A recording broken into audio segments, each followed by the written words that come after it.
Import aliases, resolving naming conflicts.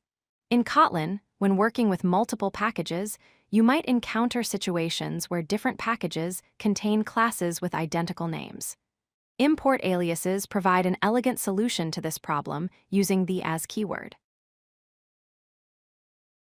Let's understand the problem first.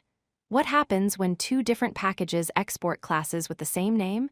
You get a naming conflict, and your code won't compile. The Kotlin compiler cannot determine which class you intend to use, resulting in an ambiguity error.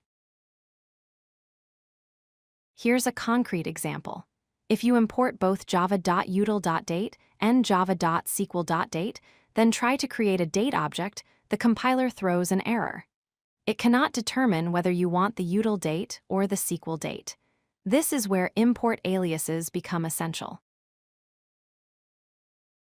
The solution is simple and elegant. Use the as keyword to create an alias. This allows you to rename an imported class, giving it a unique identifier in your code that eliminates any ambiguity.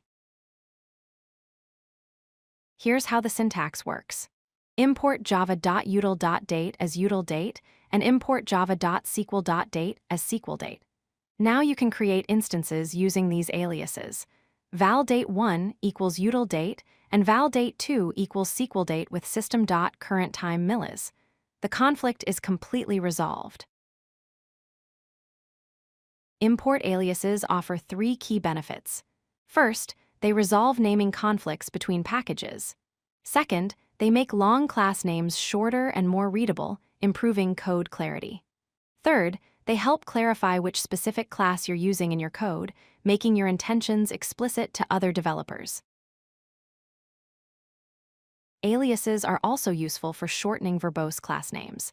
Before using an alias, you might write com.company.project.utils.string validator repeatedly.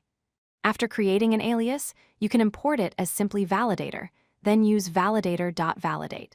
This makes your code much cleaner and easier to read. Here's the key takeaway. Use import ... as to rename imports and avoid conflicts. This powerful feature keeps your code clean, readable, and free from naming ambiguities. Mastering import aliases is essential for writing professional Kotlin code. If you like this video, hit that like button and don't forget to subscribe. Visit codelucky.com for more such useful content.